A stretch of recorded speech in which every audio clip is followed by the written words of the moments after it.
Hello,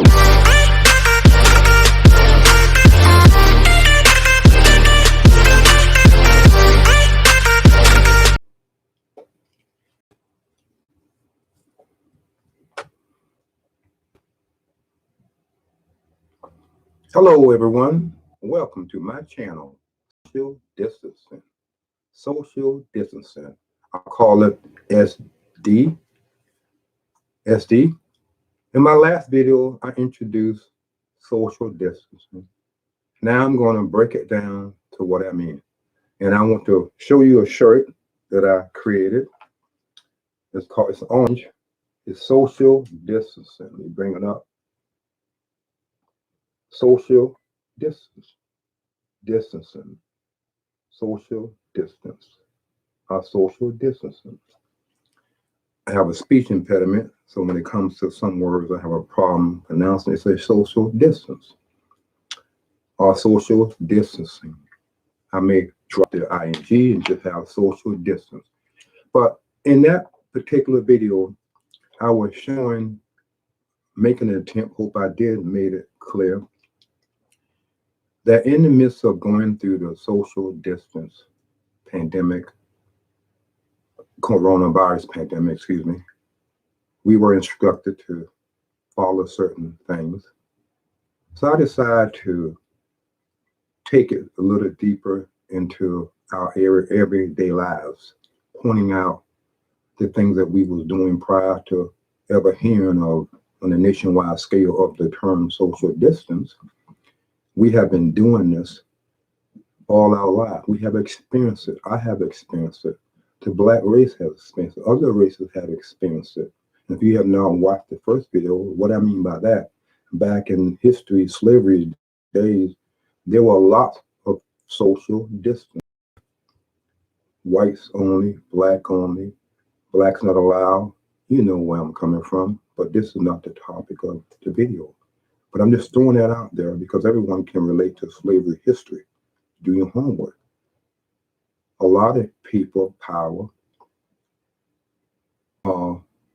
push social distance on different races or people or individuals for whatever reason, monetary gain or whatever, or out of pure control, want authority over people. I look at gentrification, you move into a black neighborhood or low infested neighborhood, low poverty neighborhood, and you create an environment where they can't afford to rent, afford to fix up their homes. And so what happens? The bank foreclose on them, or certain things come into play, tax laws, new violation, new code may be rolled up to push them out.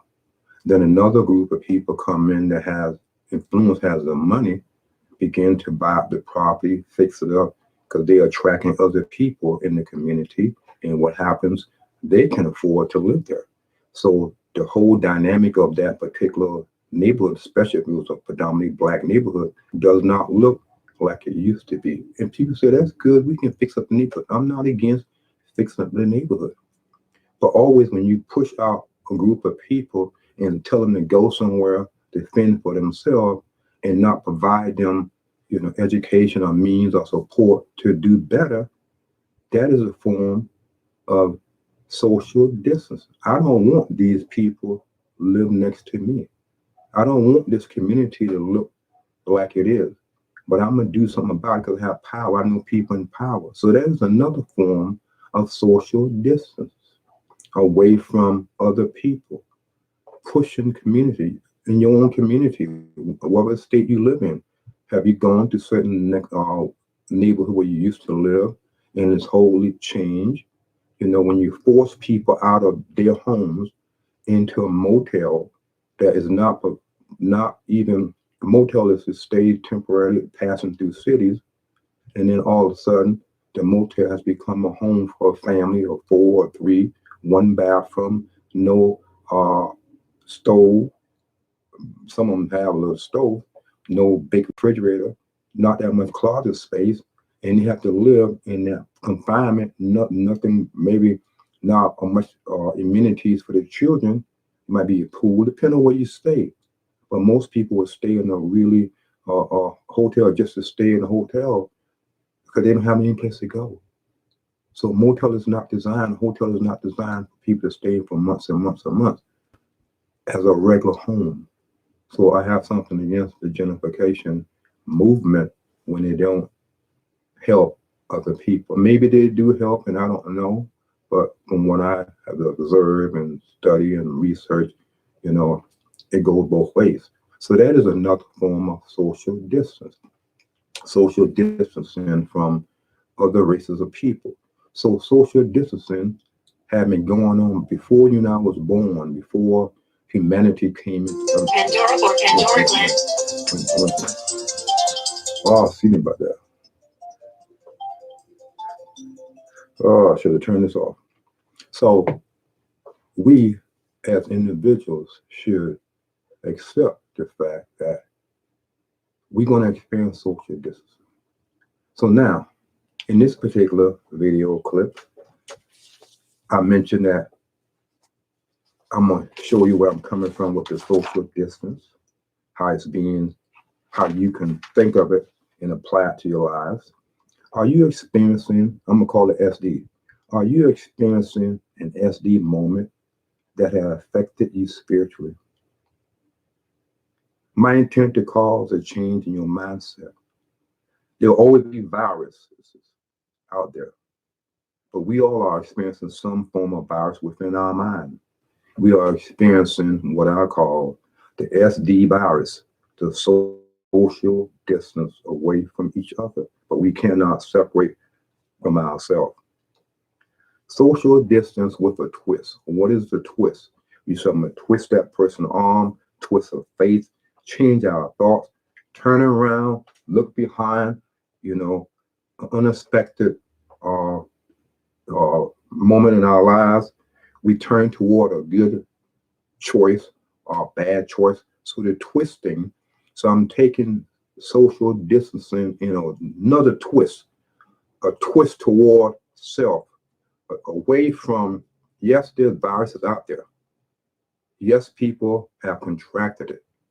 And my prayer that they get well and overcome it.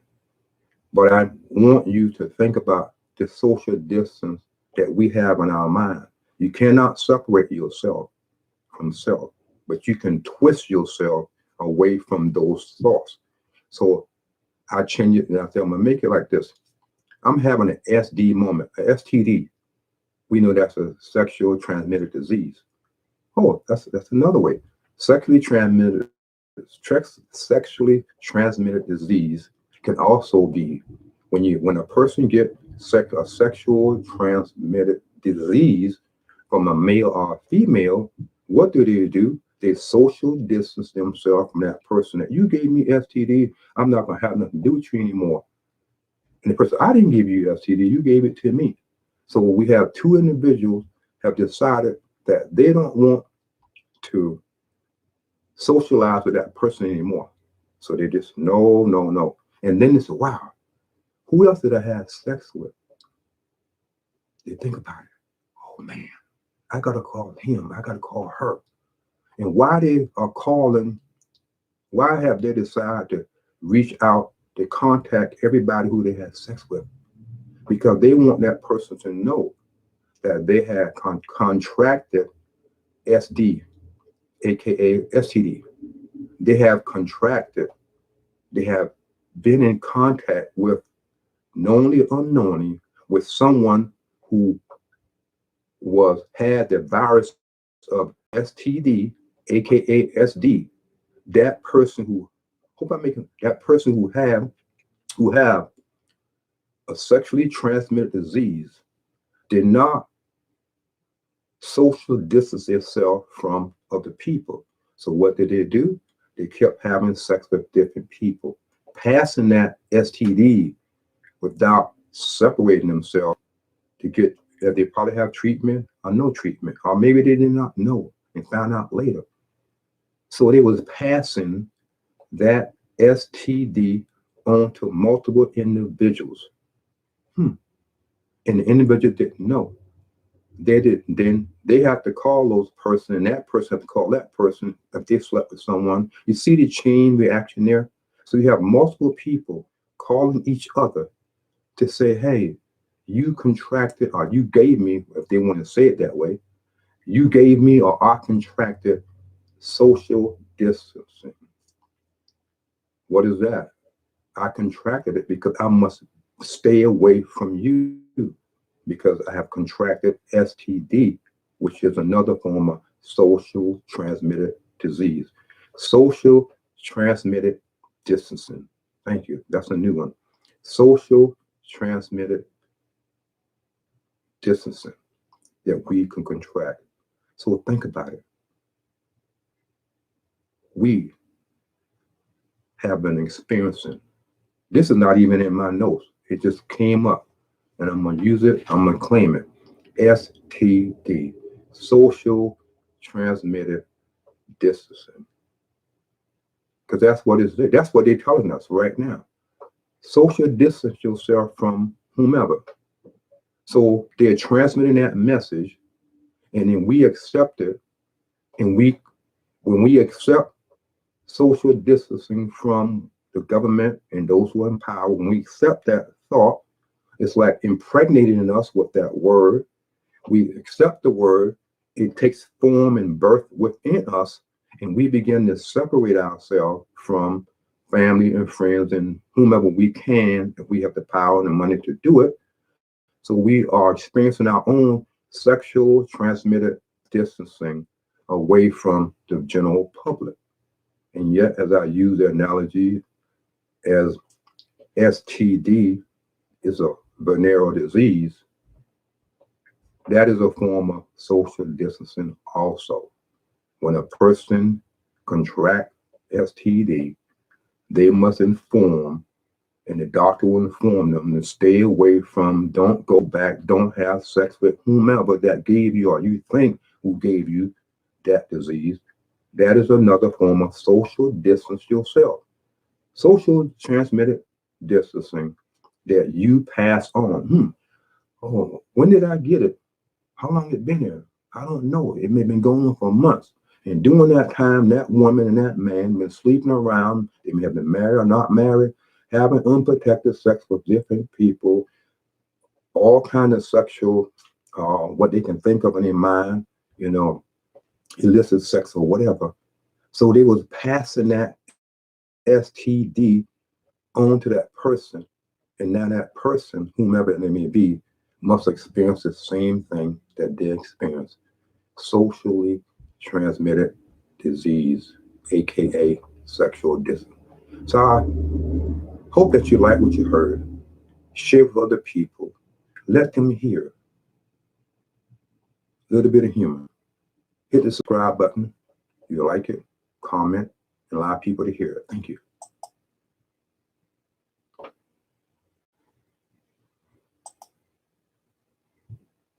And I'm never gonna slow down. Never gonna slow down.